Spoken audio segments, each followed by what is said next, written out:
So, hello and welcome everyone to today's Sutta class. As usual, we will start with the Namo Tassa. Feel free to join if you like. Namo Tassa Bhagavato Arahato Samma Sambuddhassa. Namo Tassa Bhagavato Arahato Samma Sambuddhassa. Namo Tassa Bhagavato Arahato Samma Sambuddhassa. Buddhang Dhammang Sanghang Namasami.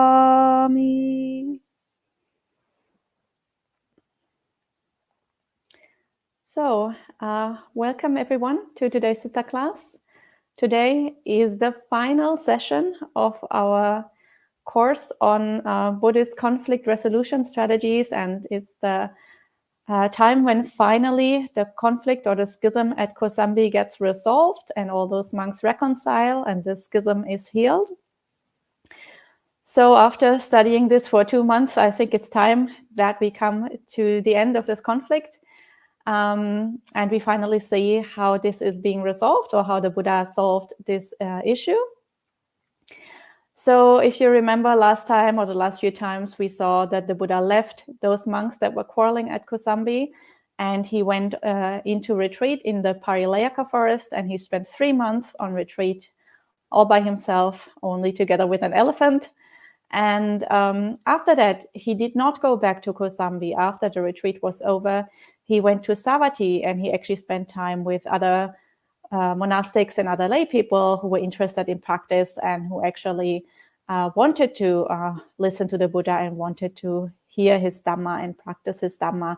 So he left those monks at Kosambi behind when he figured out, or when they repeatedly told him that they were not interested in his teaching and that they repeatedly told him to leave him alone. And then he went to Savatthi and did something else and was just waiting to see if those monks eventually would come to their senses and would come to see him. So that is the point where we left off last time with the Buddha in Savatthi. And that's where we are going to pick up the story today.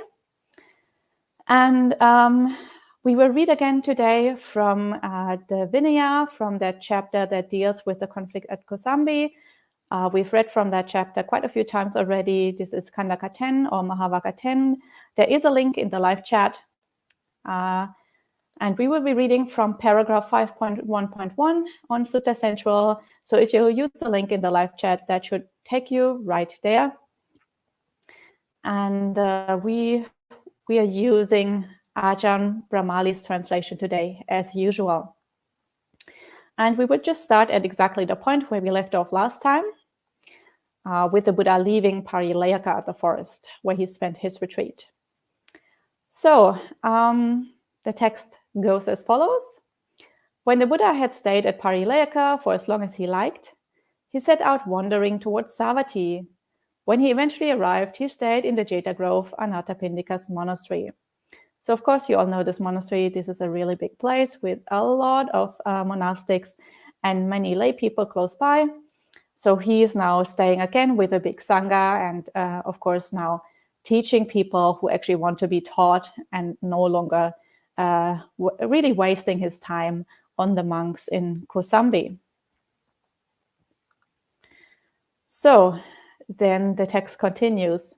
Soon, the lay followers in Kosambi considered, these venerable monks at Kosambi have caused us much misfortune. The Buddha himself left because he was troubled by them.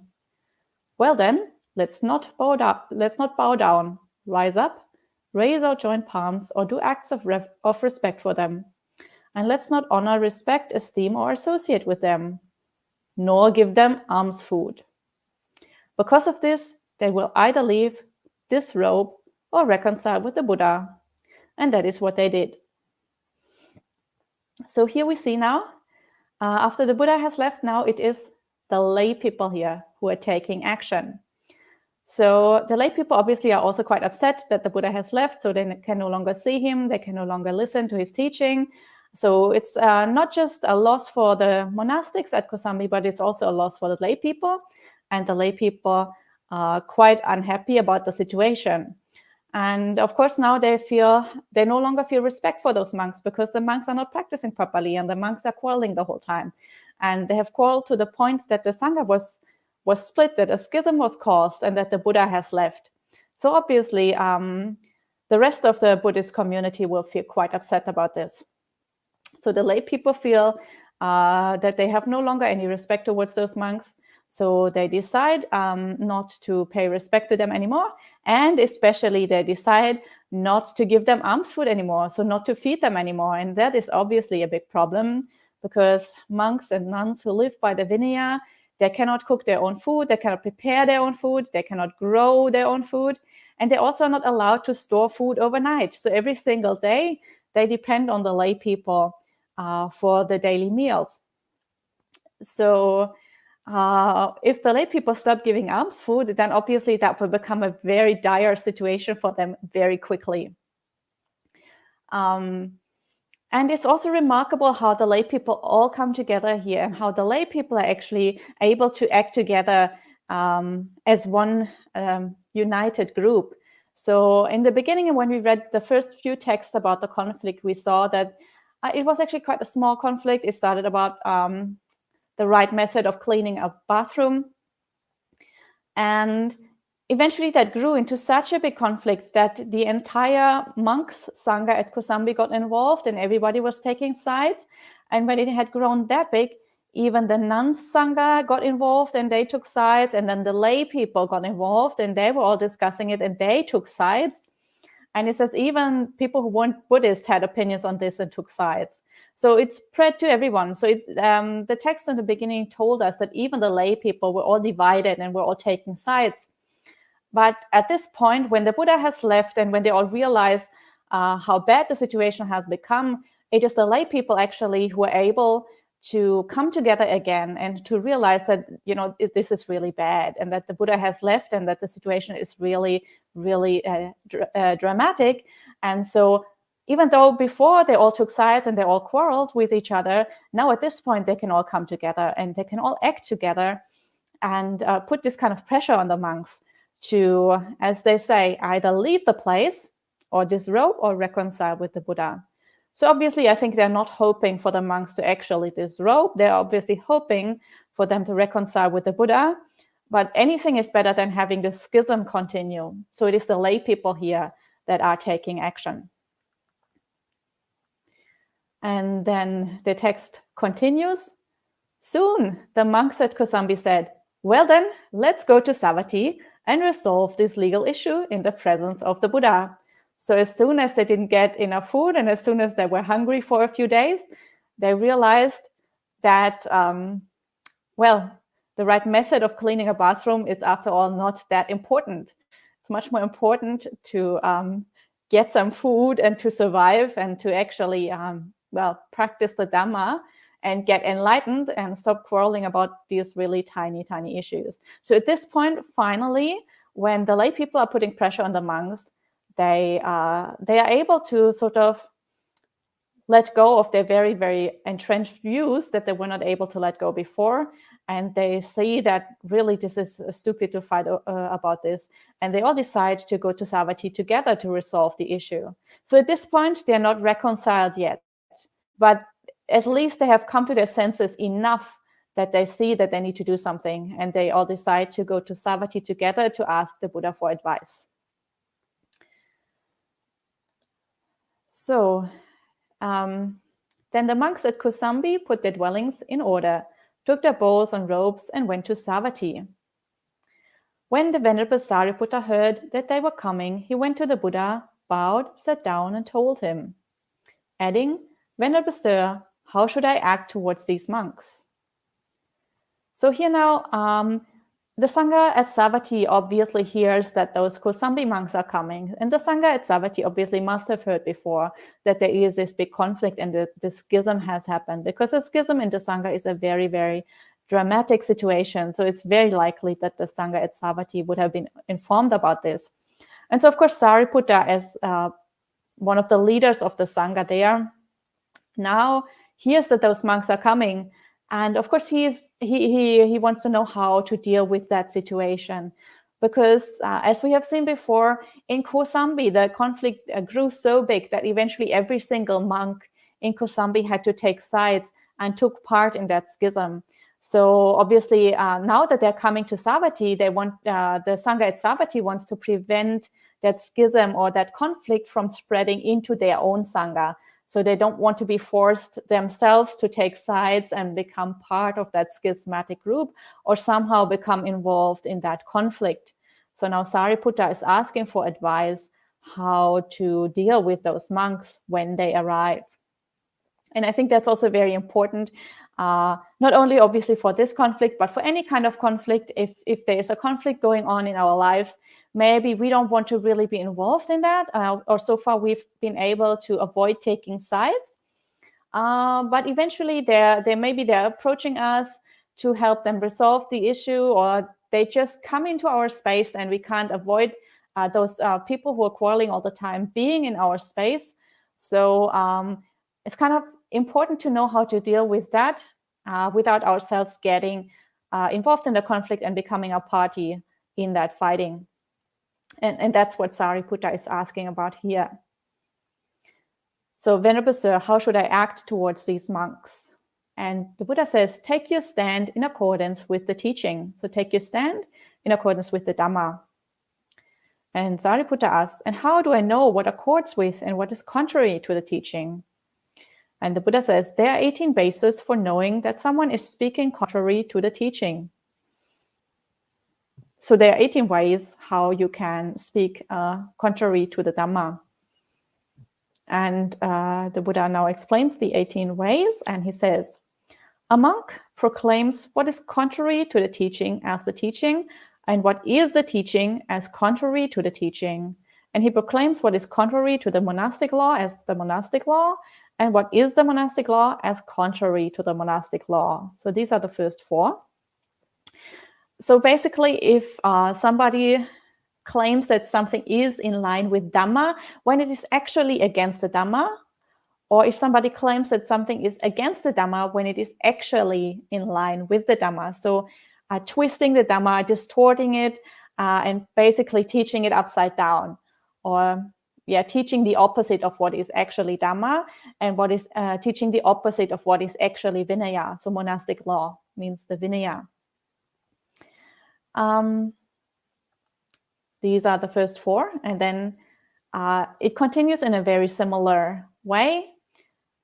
He proclaims what has not been spoken by the Buddha as spoken by the Buddha, and what has been spoken by the Buddha as not spoken by the Buddha. He proclaims what was not practiced by the Buddha as practiced by the Buddha, and what was practiced by the Buddha as not practiced by the Buddha. He proclaims what was not laid down by the Buddha as laid down by the Buddha, and what was laid down by the Buddha as not laid down by the Buddha. So again, he's twisting the Dharma. He, she, they, doesn't matter. They twist the Dharma. They teach the opposite of what is actually Dhamma, or saying that the Buddha taught something when he actually didn't, or that the Buddha acted in a way or practiced in a way when he actually did exactly the opposite. So these kind of distortions of the Dhamma. And then the Buddha continues. He proclaims a non-offense as an offense, and an offense as a non-offense. He proclaims a light offense as heavy, and a heavy offense as light. He proclaims a curable offense as incurable, and an incurable offense as curable. He proclaims a grave offense as minor, and a minor offense as grave. So this last group is about the Vinaya. So this is maybe not that applicable to lay people. But again, it's like distorting and twisting the Vinaya around and teaching the opposite of what the Buddha actually taught. So proclaiming that something is not an offense when it actually is, or the opposite, saying that something that actually is an offense is not an offense.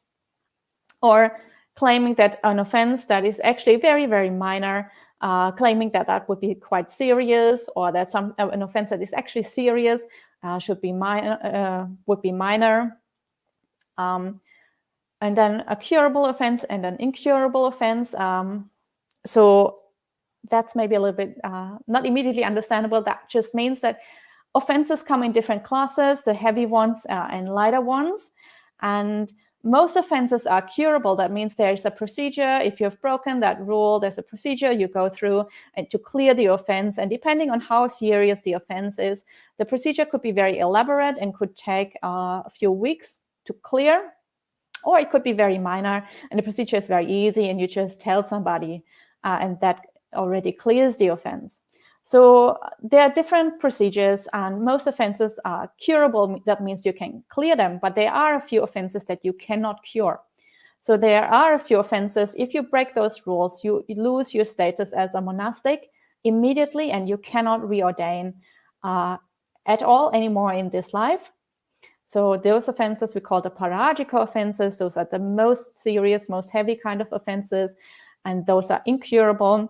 And of course, if somebody breaks one of those parajikas, let's say they kill a human being or something like that, and then means they immediately are no longer a monk or a nun, but you pretend that this is actually a curable offense and that it's quite minor and it's not very serious, then of course that is a total distortion of the Dharma, and you keep somebody in the Sangha who should actually have left the Sangha and who is actually no longer a monk or nun and is pretending to be a monk or nun.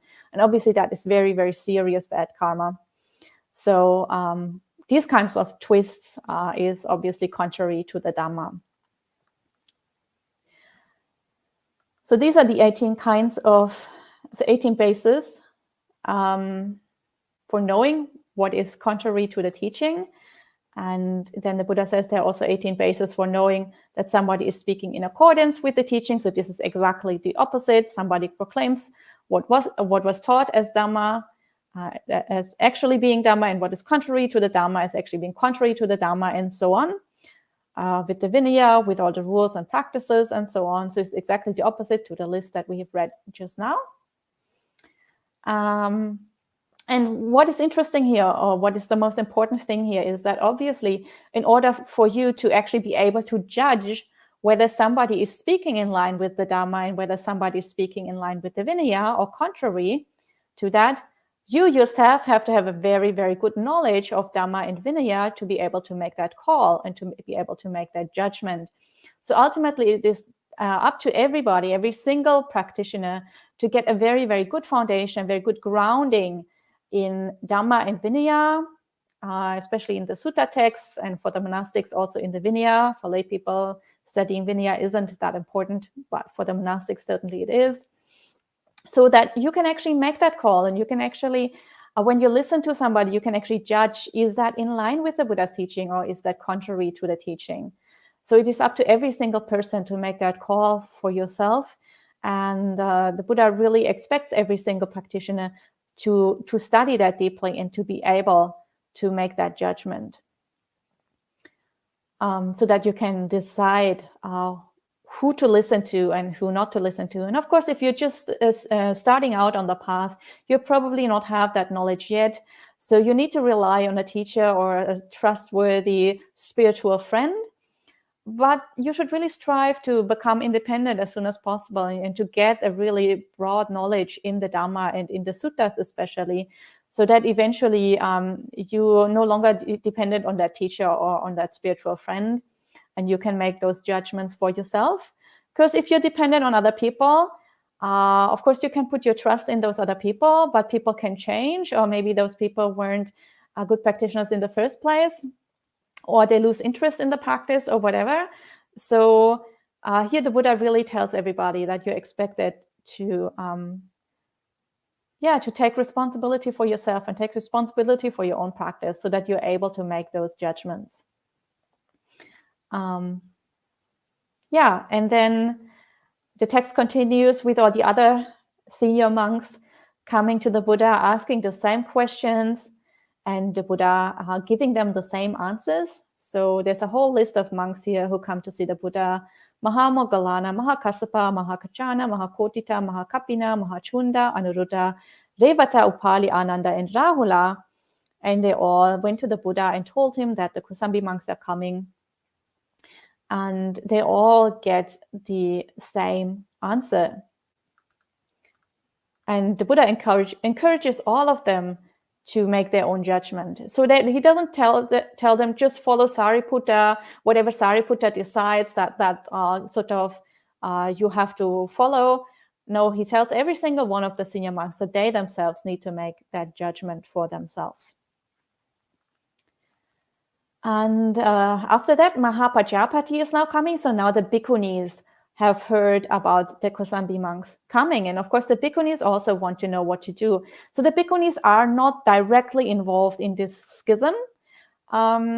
This is a schism of the monks' Sangha. So the monks' Sangha is split, but the nuns' Sangha at this point is not split. The nuns' Sangha is still unified.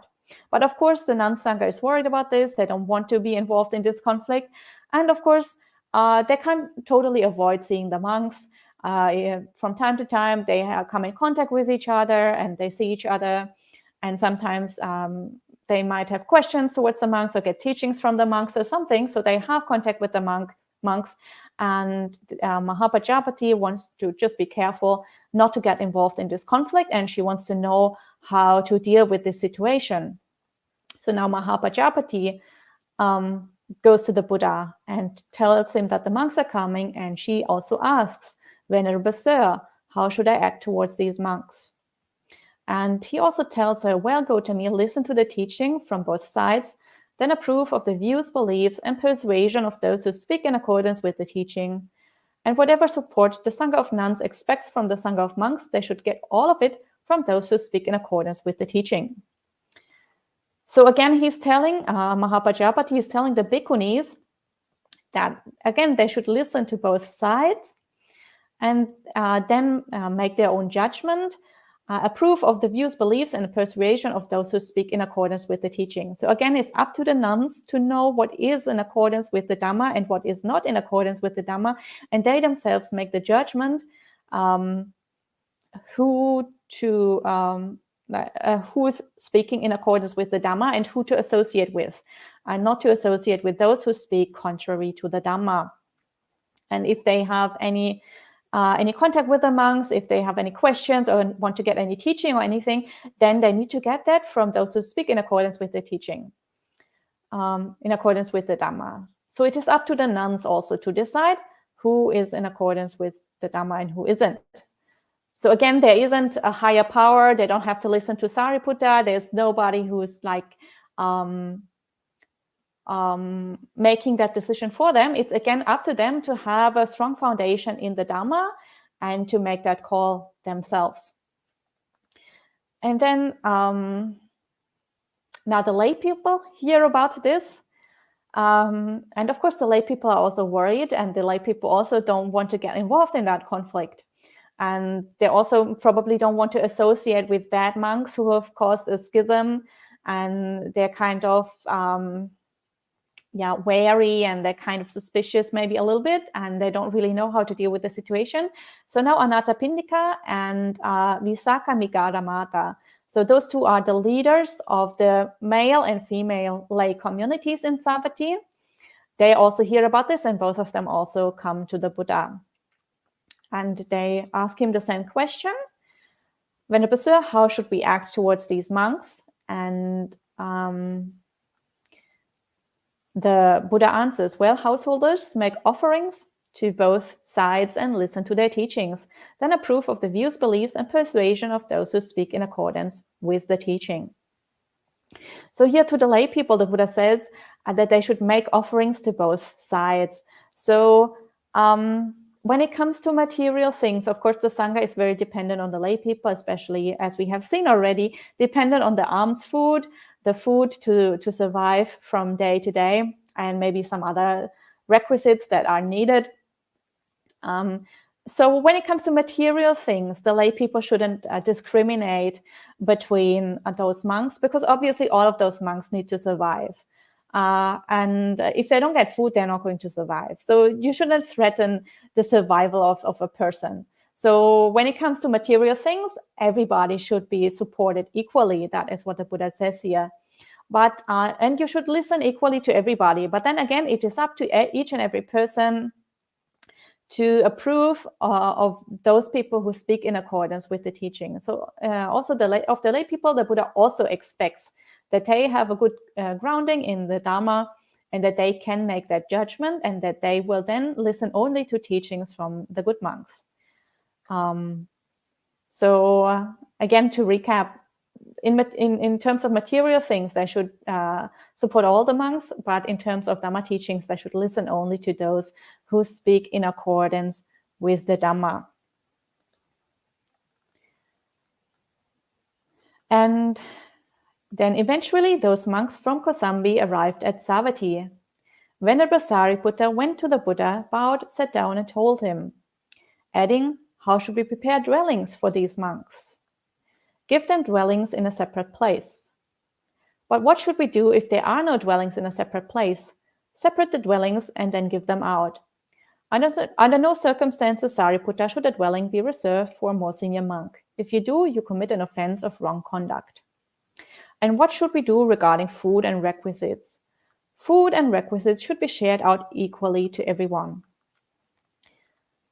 So now the monks from Kosambi have arrived in Savatthi, and Sariputta now asks how should the arrangements be made for them, for the dwellings, for the food, for the material requisites. So obviously when Sangha members come to another place, normally there are some Vinaya guidelines or rules that are in place, how we treat guests as monastics. So usually we will be we show a lot of hospitality towards them, and we'll make sure they have accommodation and they have everything that they need and so on, that they have all the information that they might need, and we greet them and we just make sure that they're okay from the travel and that they have everything that they need. But of course now in this case it's more difficult because all these are schismatic monks, and if you are schismatic then you don't actually belong to the same Sangha. You're basically a separate Sangha. So normally, if you are schismatic, then monks should not associate with you, and the monks that are not schismatic should kind of keep away from you. Otherwise, they are breaking Vinaya. And of course, Sariputta also thinks that, like, if the monks from Savatthi don't want to get too close, because otherwise they will get involved in that conflict also. So it's not like Sariputta isn't quite clear how those Vinaya rules about hospitality and so on should be applied in the case of a schism. And especially with regarding to dwellings, usually they need to stay in a separate dwelling, because like the monks that are not schismatic cannot stay in the same house or the same dwelling with them. And for that reason, the Buddha says, well, give them dwellings in a separate place. But these are so many. This is the entire Sangha from Kosambi that is coming. This is huge. So Sariputta says, well, probably we don't have enough dwellings in a separate place.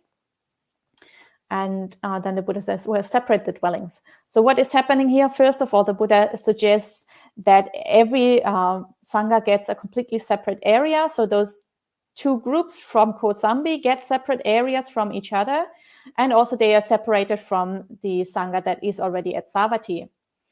But this is huge, and then Sariputta says we have no dwellings in separate areas, not for that many people. And then the Buddha says, well, you can give them the dwellings that are kind of together in the same area, but don't mix and match people within the same dwelling. And that obviously, on the one hand, keeps the Vinaya rule about sort of staying a little bit away from schismatic monks, but also it obviously prevents the conflict from spreading further. Because if you keep some kind of physical distance between those parties that are fighting, then there's less occasion for them to meet, and there's less occasion for them to kind of fan the flames and just, make the fighting bigger and bigger, and just, annoy each other the whole time. So Buddha is kind of physically keeping them separate as long as the conflict hasn't been resolved yet. And again, I think this is also something that is very practical, very applicable, not only to this conflict, but to many other conflicts. So if people are maybe coming to someone and asking for that person to be a mediator to help resolve that conflict, as long as the conflict hasn't been resolved, it's very good to keep those people a little bit separate, and not to put them all together in one kind of accommodation where they have to see each other all the time. And sometimes there's an opinion. Some people have the opinion it's good to put them all together, because then they would just rub against each other, and then all the defilements come up, and so all the defilements can burn up, and eventually everything will be smoothed out. But that is a very, very risky method, because that can work, but often it doesn't, and often it just makes things worse. So the Buddha here doesn't use that kind of quite aggressive method. He doesn't want the defilements to get bigger and to rub against each other. He just wants to keep people separate and to let them calm down a little bit.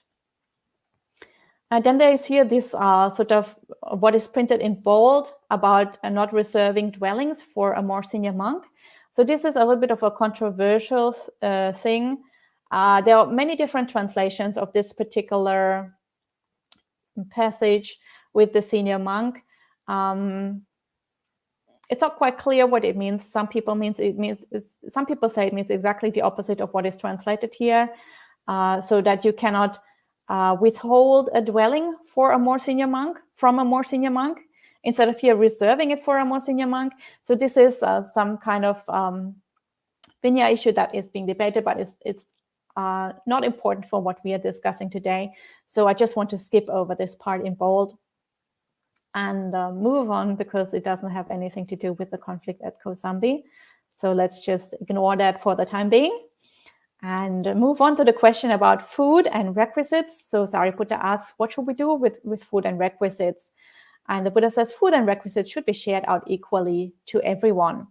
So again, when it comes to material things, whether those material things are provided by the lay people or is something that the Sangha already has and is sharing among the members, you should give that equally to everyone, because in terms of material things, everybody just needs to survive. And at that time, I mean, material requisites were quite simple and were really just the basics that you need for survival. So obviously everybody's going to need them. And people are the same, and physical bodies are pretty much the same. So everybody needs the same kind of requisites. And those shouldn't be shared out in accordance with how good people speak on Dharma or whatever. It's just given out like according to need, and everybody needs food and everybody needs requisites. So we shouldn't make a difference here. Just treat everybody equally, because everybody needs to have the same kind of things. So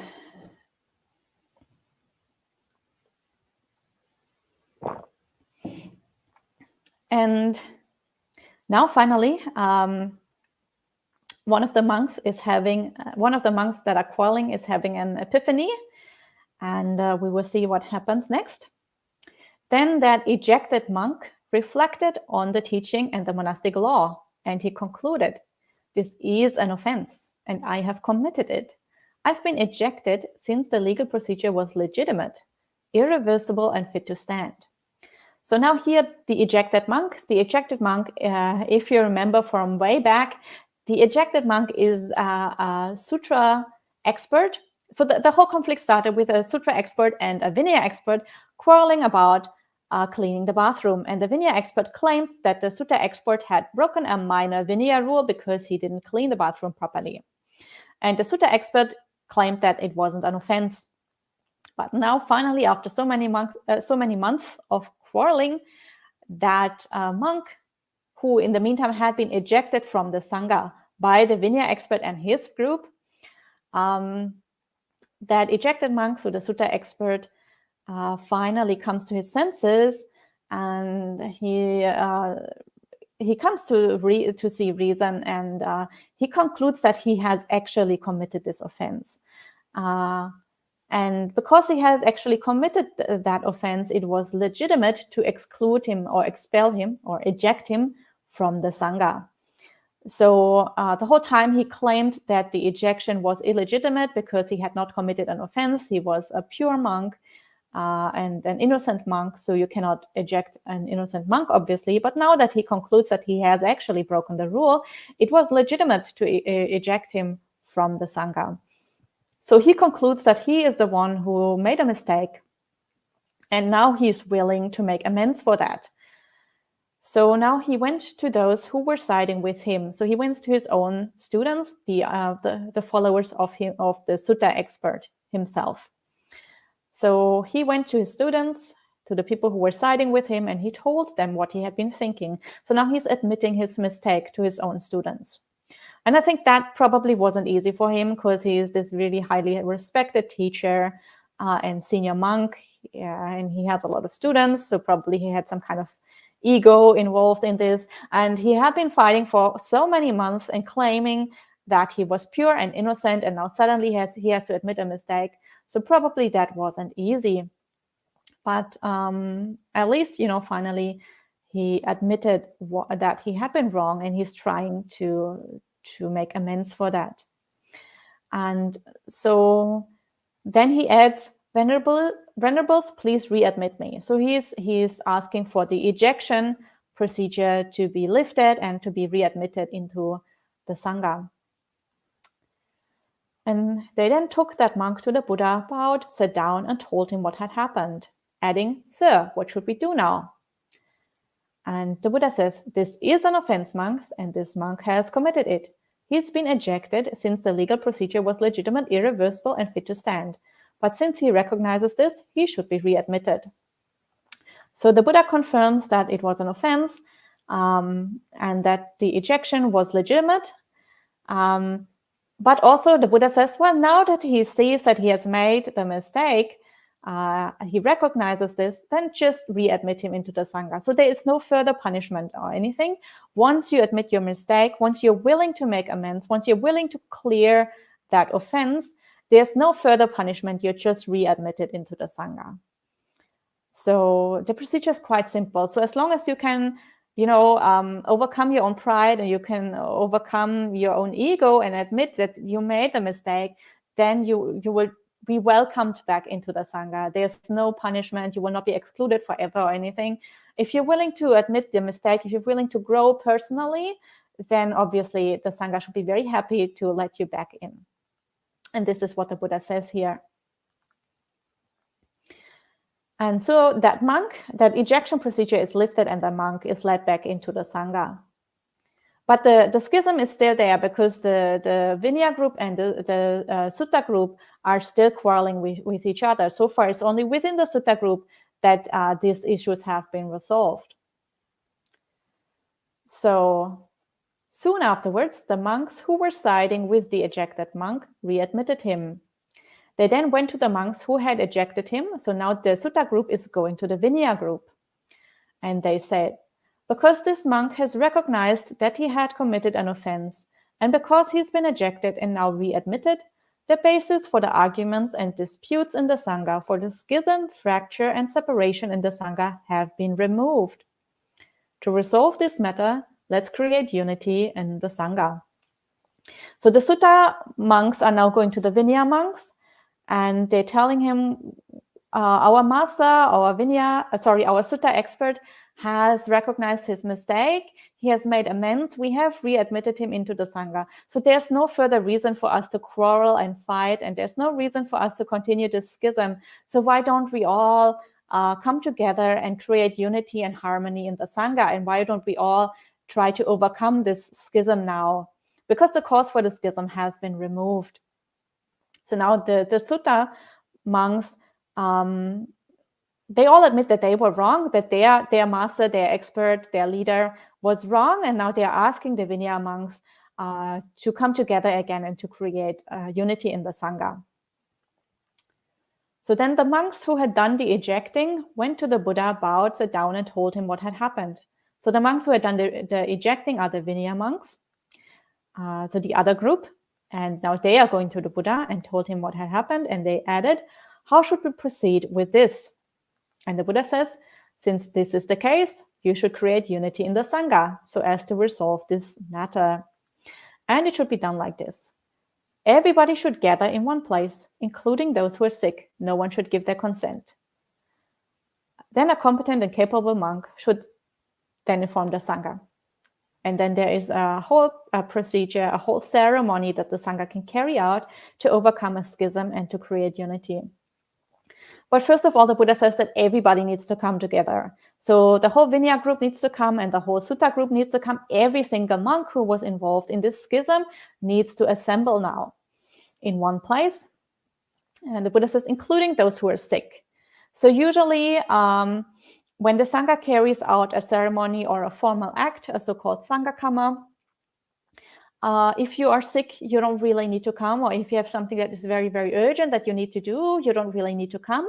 But what you have to do is that you have to send what is called consent. So if you are unable to come to a meeting of the Sangha, you go to another monk or another nun, if this is the Bhikkhuni Sangha, and you tell them, that other monastic, that you're unable to attend the meeting, and you ask that other monastic to tell the Sangha that you're not able to come, and that you give what is called chanda in Pali, or consent in English. So that means that you consent to whatever the decision the Sangha makes in that meeting. So you have, once the Sangha has made a decision, that decision is binding for every member of the Sangha that lives in that place. And it's not going to be debated again, and it's not going to be reversed again. So everybody has to submit to that decision once it's made. So if you don't go to that meeting, you obviously can't give your own input, and you obviously also can't veto the procedure. So if you don't go, you just consent to whatever the other Sangha members decide. And you can't complain and criticize it afterwards. You have to follow that decision. And that's why it's called consent. You just consent to whatever the Sangha decides. So, and usually if you're sick or if you can't come, then you can send consent through another monk or nun. But here in this case, the Buddha says this is so important that nobody's allowed to not be present. Even if you're sick, even if you have something urgent to do, still you have to come, because this is more important. Nobody's allowed to send consent through another person. So that's what is meant by no one should give their consent. So every single person has to personally attend the meeting. And I think that is very important, because as we will see, because in that ceremony, obviously the ceremony is also there for everybody to feel like they're coming together as a group again, and it's there to clear the air, for people to let go of all any resentment that is still there after many months of fighting every single day. Obviously, there would be a lot of resentment and ill will towards each other. So this ceremony also is there for people to start fresh and to have a positive experience together, and to really do something together in harmony, to clear the air and to create a positive atmosphere, and for people to move on in the future on a positive note. So if somebody misses out that meeting, it would be very hard for them to let go of that resentment that they might still have, because they haven't been part of that, fresh start and of that ceremony. So for that reason, also, I think it's very important I think for that reason, the Buddha made it mandatory for everybody to come and attend.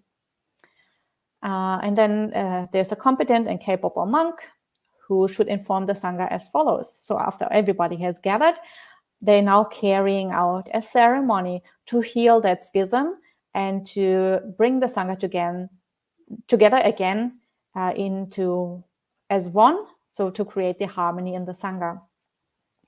And this follows the usual formula that formal acts in the Sangha follow. So this is a standard pattern that we use for many, many different kinds of Sangha acts. And usually it starts as follows. Please, Venerables, I ask the Sangha to listen. And then, because this monk has recognized that he had committed an offense, and because he's been ejected and now readmitted, the basis for the arguments and disputes in the Sangha for the schism, fracture, and separation in the Sangha has been removed. If it seems appropriate to the Sangha, let us create unity in the Sangha. So as to resolve this matter, this is the motion. So when there is a formal act in the Sangha, it always starts with a so-called motion. So somebody, a capable monk or nun, announces to the Sangha what they are about to do, so that everybody is clear about the decision that is being made now. So if anybody wants to discuss anything more or has any more input, then now it is clear what is being debated or discussed.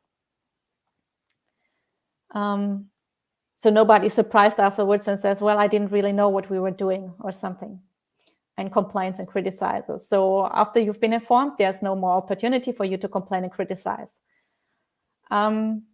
And then that same person says, please, Venerables, I ask the Sangha to listen. Because this monk has recognized that he had committed an offense and because he's been ejected and now readmitted, the basis for the arguments and disputes in the Sangha for the schism, fracture, and separation in the Sangha have been removed. The Sangha is creating unity in the Sangha so as to resolve this matter. Any monk who approves of creating unity in the Sangha so as to resolve this matter should remain silent. Any monk who does not approve should speak up. So this is how decisions are made in the Sangha. If you agree with the proposal or with this motion, then you just remain silent. And only if you disagree should you speak up. And this obviously is an easy way of decision making, because then there's not much, if everybody kind of agrees, then there isn't much debate and there's not much talking or not much back and forth about these small, tiny things. If you agree, you just keep silent. If you disagree, then you need to speak up. And then normally there's a small break here to see if anybody wants to speak up.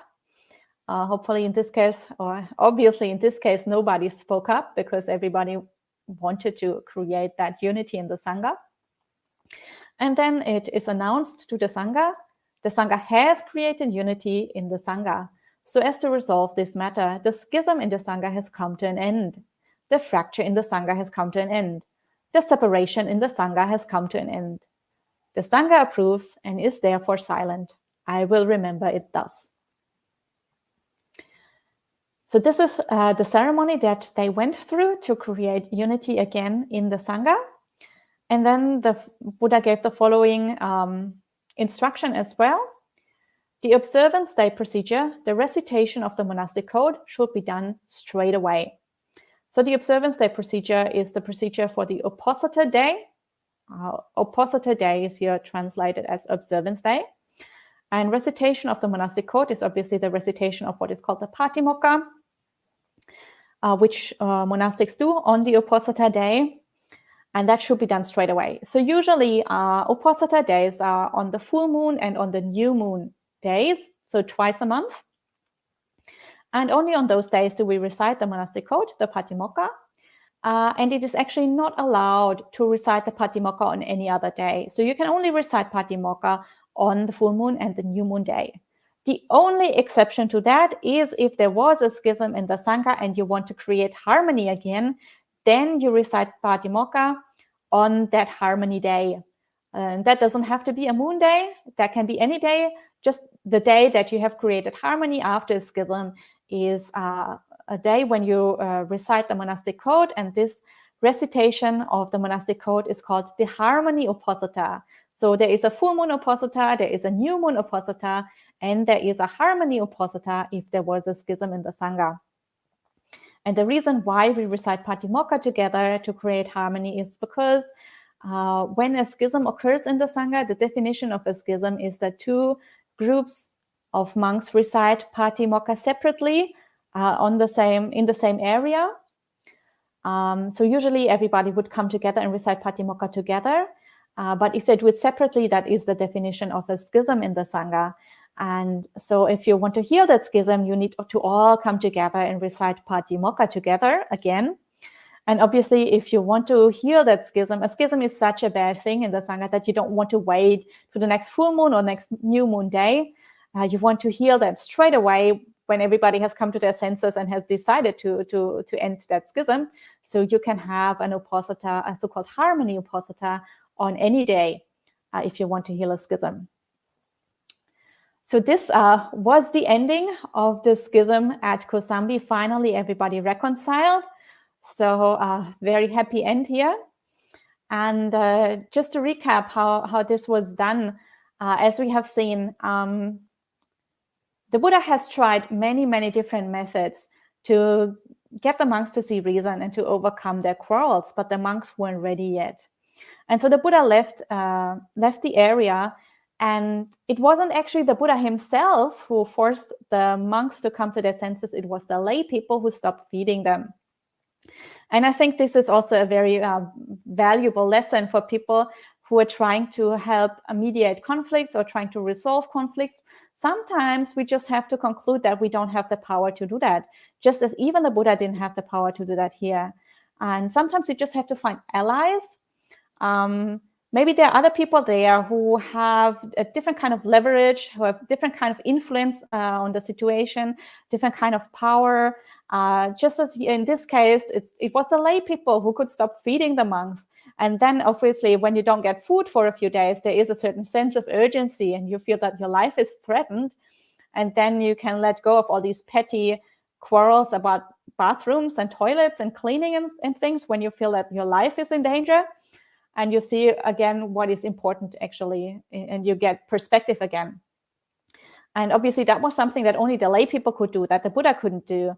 So sometimes if we are involved in a conflict and we try to mediate, if we are unable to do it ourselves, maybe there are allies there that have similar interests to us, and maybe they have some influence on the situation, and maybe we can make use of that to get other people to have positive influences on the situation. Maybe we don't have to do everything ourselves if we try to resolve a conflict. And then another thing that we saw today is that the Buddha told everybody to, when it comes to material things, to support everybody equally, like all the parties in the conflict. Nobody should be threatened or with, basic necessities of life, basic requisites, food and other things. So when they all came to Savatthi, the Buddha taught everybody to share that equally. He told the lay people and also the monastics to make sure that everybody has equal access to the basic necessities of life. But when it comes to Dhamma teachings, then you have to discriminate. Then you can only listen to people who speak in accordance with the Dhamma. And when you want to create, and if people have seen reason, and if they want to reconcile, then really what we should do is help them, and we shouldn't punish them. In the same way that the Buddha said, well, to that monk who saw that he had committed the offense, the Buddha didn't give him any specific punishment for having created this massive big schism. He just said, well, now you've seen that you made a mistake, you have admitted your mistake, so let's just readmit you to the Sangha, and let's just, continue on with our lives. So once you've seen the mistake, or once one of the parties in the conflict has seen their mistake, it's no longer necessary to punish them. Just, make it easy for them to come back into the group and to overcome that conflict. And then in the very end, what we have seen when the two parties wanted to come together again, the Buddha created a very beautiful little ceremony for everybody to come together. And the Buddha said, everybody must come. Even if you're sick, you still have to come. And just everybody come together, and everybody just agree that they want to create this unity and this harmony in the Sangha and overcome this schism. And then recite Patimokkha together. So make a common affirmation to the same rules, a common affirmation to the same training and to the monastic path, and obviously also to the aspiration to attain higher stages on the path, to develop the path, to attain Nibbana. So let just everybody come together again and have a positive experience together. After all this fighting and after everybody being just so angry with each other, let everybody come together and have like this positive, harmonious meeting and create a good atmosphere among everybody. It's very important that when the conflict ends, that we don't just ignore it and says, well, yeah, everybody has agreed to end the conflict, so let's just everybody go our own way. But to actually bring people together and have a positive experience together, to start, the future relationship on a good footing and on a positive note. So I think that was very, very skillful what the Buddha did here. And I think this is also something that we can hopefully incorporate into our own strategies if we are trying to resolve conflict. And if we are trying to get people who were quarreling before to start fresh and to start on a positive note in a positive atmosphere again. So that was the end of the story at Kosambi, of that schism. we see there's a happy ending and the monks reconcile. And hopefully you found that interesting. I thought there were so many beautiful teachings in that schism at Kosambi, and so many skillful ways of resolving conflicts that can be applicable not only to the monks in Kosambi, but also to any kind of conflicts that we might encounter in our daily life. So I hope that you enjoyed looking into this schism at Kosambi in quite a bit of detail. And if you have any questions or comments, please leave them in the live chat, and I will see if I can answer them.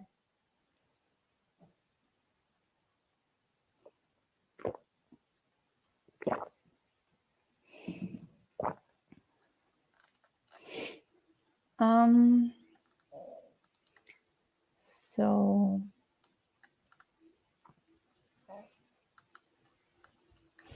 here's a question from Geeta, and she says, Aya, in your life experience, have you ever witnessed such a schism similar to this in the Mahasangha?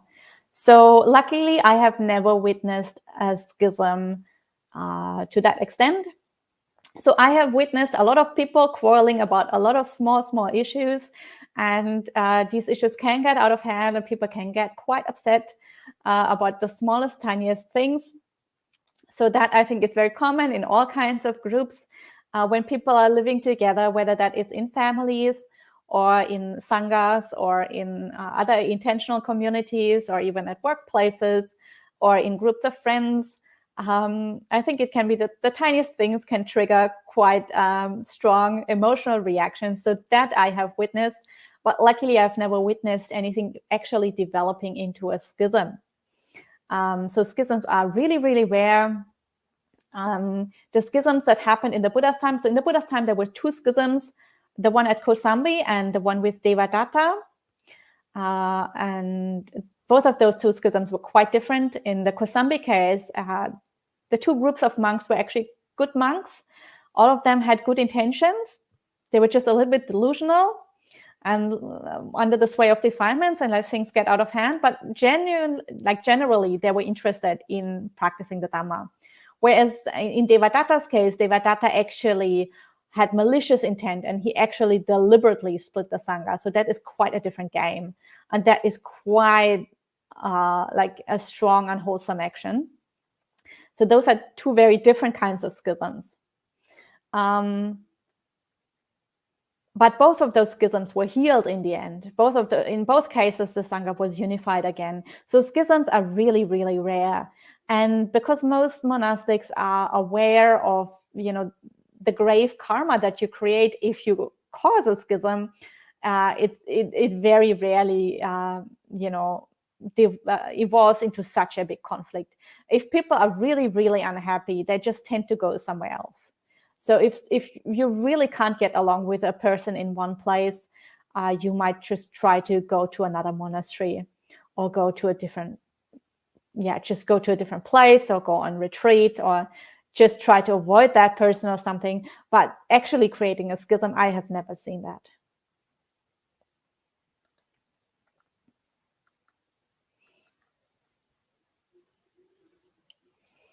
And Gita also says, in the current times, is there not disagreement about the bhikkhuni's ordination in certain Buddhist countries? Well, I guess there is some kind of disagreement, although I think sort of dying down now, because bhikkhunis there are just so many bhikkhunis now. So I think this kind of issue is these kind of discussions are kind of outdated already. But there is a difference between just a disagreement and a full-blown schism. So people can disagree on all kinds of things, but as long as they practice, as long as they recite Patimokkha together, and as long as they sort of generally live together and so on, this is not a schism, it's just a disagreement. So disagreements are there on all kinds of issues, not only on bhikkhunis, but just so many different issues regarding Vinaya and regarding teachings and regarding many, many, many different issues. So yeah, I guess, there are plenty of people who have different opinions on plenty of things, but doesn't mean that that is actually a schism.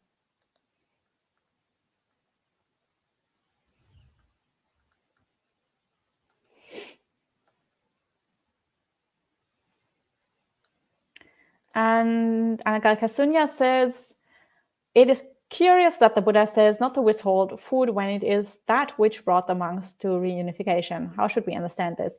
So I think obviously when they were in Kosambi and still quarreling, then it was very skillful to withhold the food.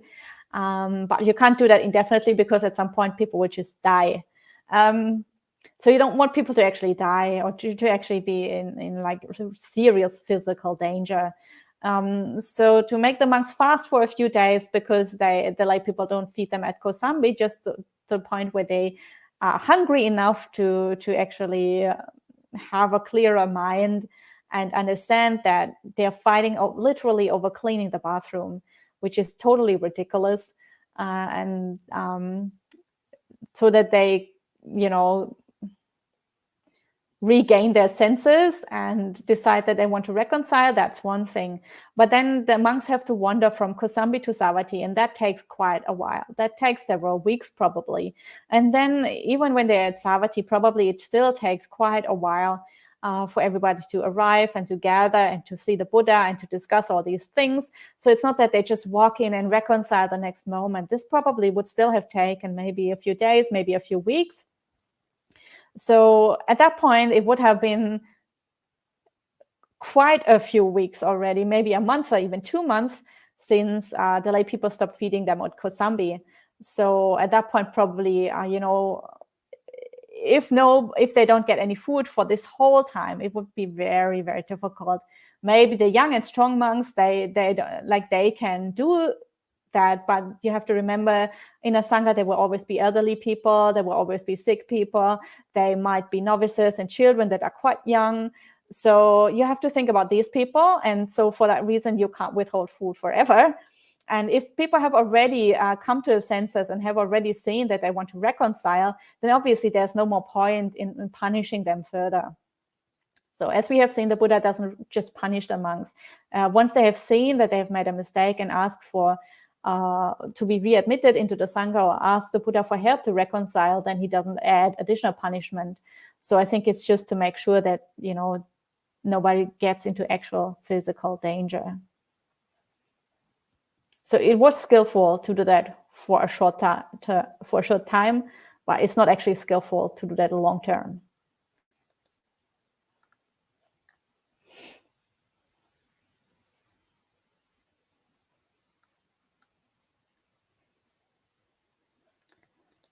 So Charles Lee asks, what might the Buddha or Buddhism say regarding the actions of the women in the Greek play Lysistrata, who withhold sex from their husband as a means of forcing the men to negotiate peace?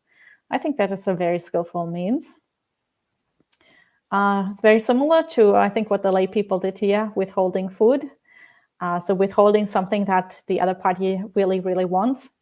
So I'm not too familiar with that play, that Greek play, but it does sound like something that's very similar to what the lay people did here with withholding the food. And a skillful means, if you use it for a good end, so use it to end a conflict, or in this case here, to negotiate a peace. I think, I don't really know that play too much, but from what you describe here, it sounds like skillful means. And Buddha Ruchi says, in my Mahayana Buddhist experience, someone else, me, would have secretly cleaned the toilet, and that would have been the end of it. Maybe, but if people really want to quarrel, that they will find another trigger that lets them quarrel. So yeah, if people are dead set on quarreling, then you can clean the toilet as much as you like. They will just start fighting about something else.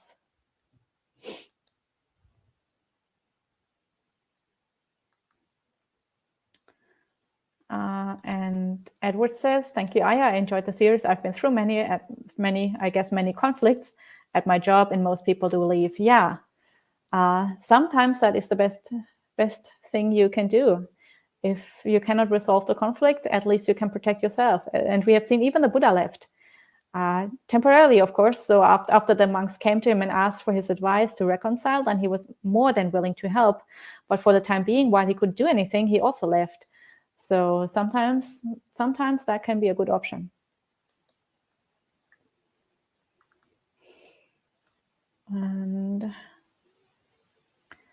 we have so many comments and questions. We have to go a bit faster. Buddha Ruchi says, also at times I take the blame when I'm in fact blameless. Is this against precepts? It is, after all, a lie. Well, if you lie outright, then obviously that's not a good idea. Also, it can encourage the people who, like, it really depends on the situation. Like, I don't know the situation now, but it could encourage people to just keep on doing very unskillful acts because you're taking the blame, and so they are not getting it, like they're not seeing any consequences, or they're not getting any feedback. And sometimes people unconsciously do all kinds of unskillful things, and they don't really know what they're doing, but because somebody else is taking the blame and they never get any feedback, they never change. So of course, I don't know your situation. I don't know to what extent this is going on, and if this is really burdening you, or if this happened once or whatever. But sometimes people can feel like they're doormats, and that other people are taking advantage of them, and that other people are abusing them. And they're always taking the blame for other people's behavior. So that can also be unskillful. And sometimes, of course, I don't know your situation, but sometimes this can also be because we ourselves are trying to avoid the conflict, and we are scared of speaking up. So we just take the blame and shut up. And sometimes it might be better if we stood up for ourselves. But really, it really depends on your situation. So I can't really comment on that.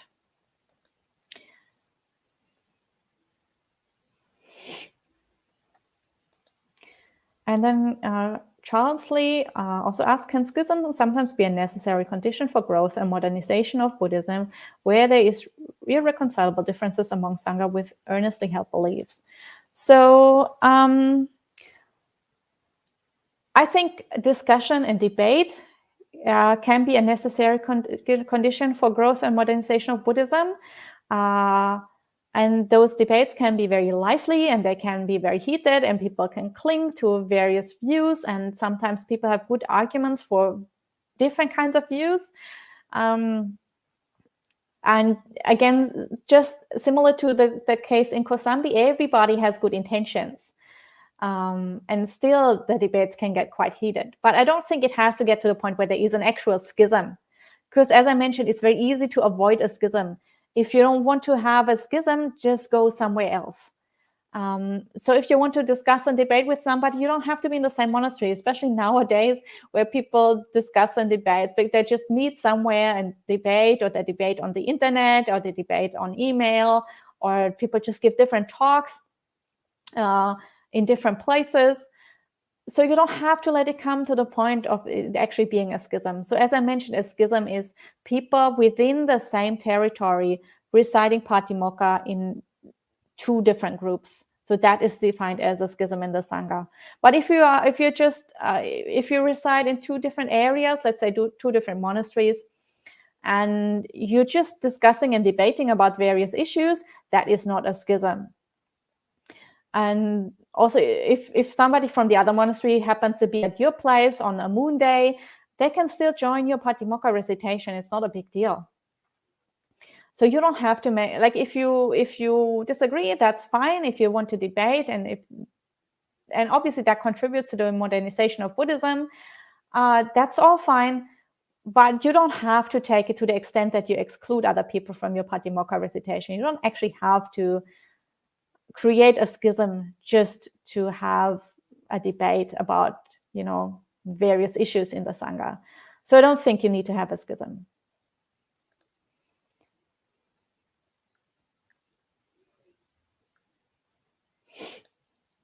And Sud asks, I don't understand how someone can be a sutta expert and fight about toilet cleaning. How can someone be a Vinaya expert or a sutta expert without any wisdom?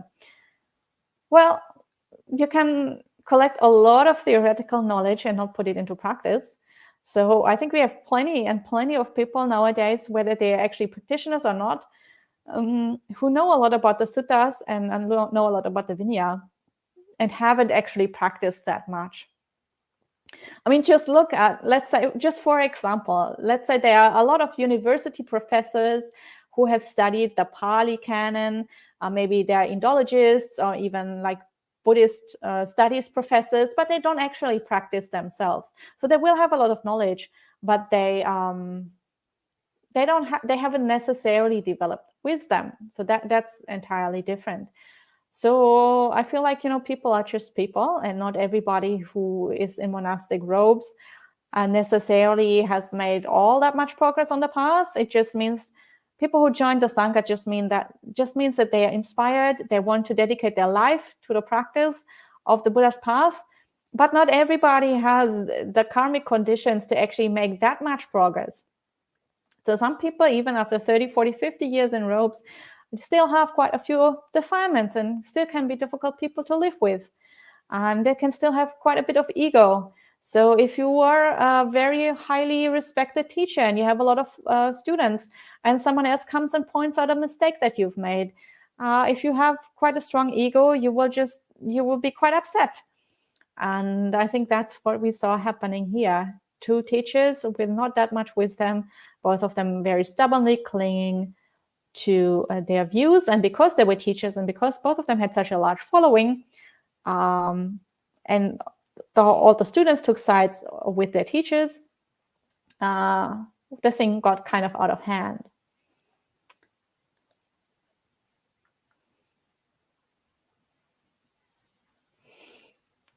And Charles Lee has one more question. What do you see as some examples of unskillful boycott and some modern examples of skillful boycott?